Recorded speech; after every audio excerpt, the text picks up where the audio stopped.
साथियों, कभी कभी हम जिंदगी में किसी चीज को बहुत हल्के में लेते हैं, उसकी वैल्यू को समझते नहीं। ये टॉपिक कहां से आया, ये बात कहां से निकल कर आई, ये बताता हूं आपको। कुछ लोग ऐसे हैं आज के टाइम में जो कि अपने रहने के लिए एक मकान बनाते हैं, सुंदर सी कोठी होती है, बहुत अच्छा भवन होता है, महल बना लेते हैं और उसके बाद एक बनाते हैं सेकंड हाउस। सेकंड हाउस बनाने का दिल्ली में, मुंबई में, कलकत्ता में, बेंगलोर में, पूना में, गुवाहाटी में, इधर इन बहुत सारी स्टेट्स में बड़ा प्रचलन चल रहा है। और मुंबई में तो बहुत ज़्यादा सेकंड हाउस का बहुत ज़्यादा प्रचलन चल पड़ा है। लोग चाहते हैं कि एक सेकंड हाउस बन जाए जहां पर कि कम से कम सैटरडे संडे को जाकर अपना अच्छा टाइम व्यतीत करें, वहां पर मौज मस्ती करें, खाएं पिए ऐश करें और दुनिया की जो झकझक है उससे जाकर दूर निकल जाए वहां पर। लेकिन एक और परिवर्तन देखा गया है, जैसे जैसे लोग अपने सेकंड हाउस बनाते जा रहे हैं वैसे वैसे जो उनका पुराना हाउस है वो उनके हाउस अपने हाथ से निकलता जा रहा है। समस्या आती जा रही है और ऐसा एक नहीं, कम से कम 100 लोगों ने मेरे पास अब तक फोन किया है पिछले 6 महीने के अंदर कि सर सेकंड हाउस बनाया और जो पहला हाउस था हमारा, फर्स्ट हाउस को हाथ से गंवाया। ऐसा क्यों हुआ? बहुत एनालिसिस किया,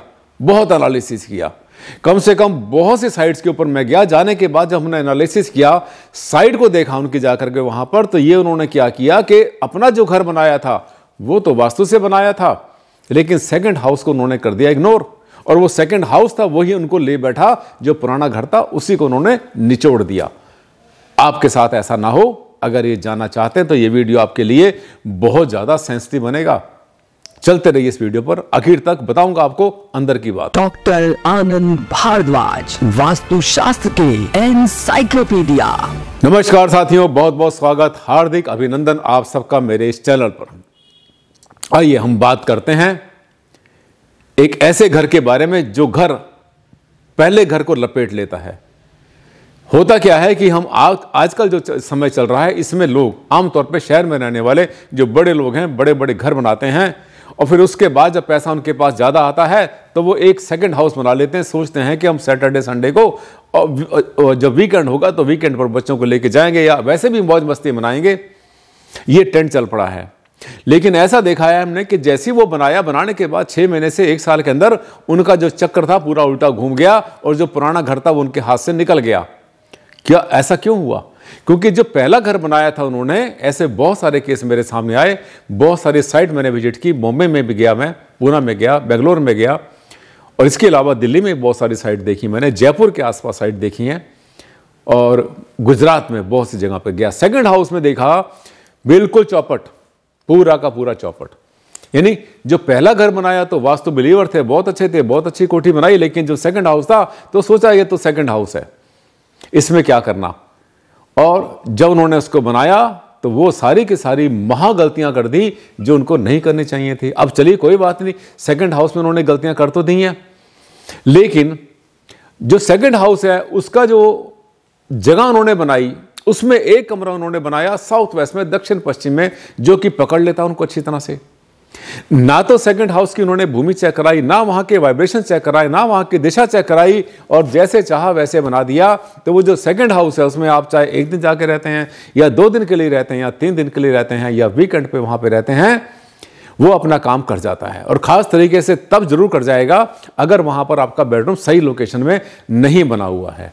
और इग्नोरेंस तो ऐसी हमने देखा कि नॉर्थ ईस्ट में भी उन्होंने जो है सेकंड हाउस के नॉर्थ ईस्ट में, उत्तर में और पूर्व में उन्होंने टॉयलेट बना रखे थे, बेडरूम का वहीं पर कोई ठिकाना थे। और पूरा का पूरा जो उनका बड़ा पीस ऑफ लैंड था, बड़ा जो प्लॉट था, जो कि कम से कम आधा एकड़ में, 1 एकड़ में, 2 एकड़ में था, उस प्लॉट के अंदर भी जो बिल्डिंग की जगह थी वो बहुत ज्यादा नेगेटिव जगह पर बना रखी थी। पूरा का पूरा नैत्य कोण खाली छोड़ रखा था।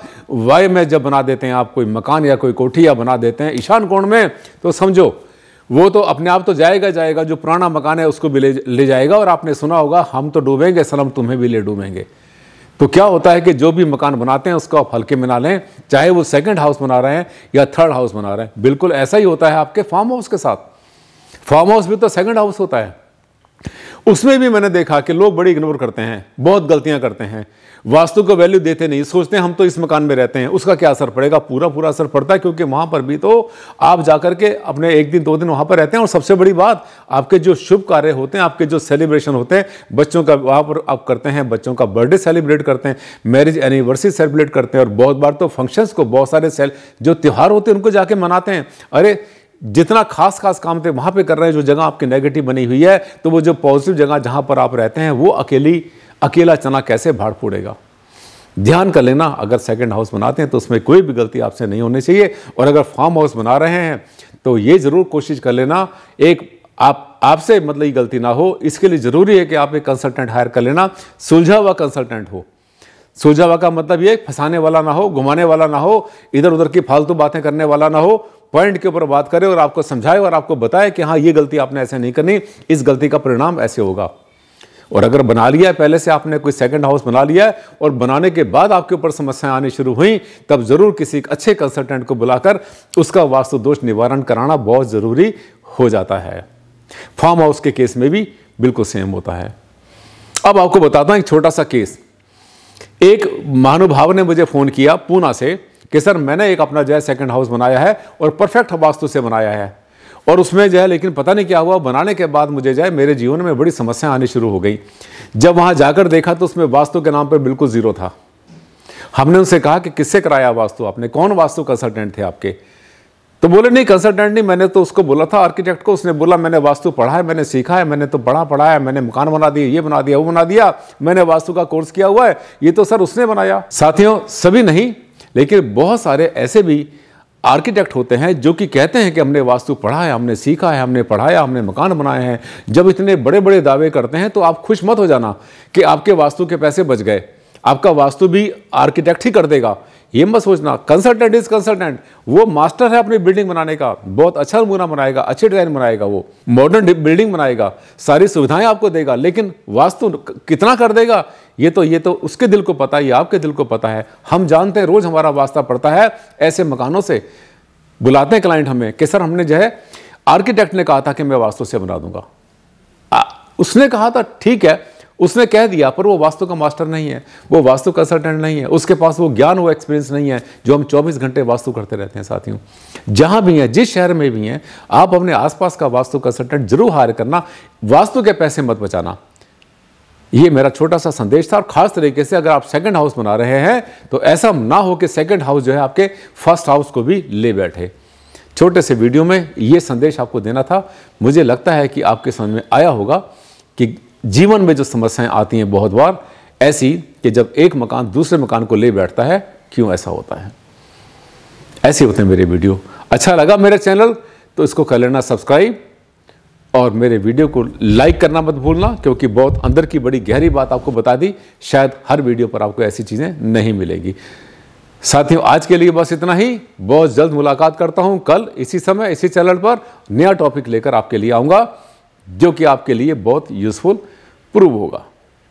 तब तक के लिए दे आप मुझे विदा। नमस्कार, धन्यवाद।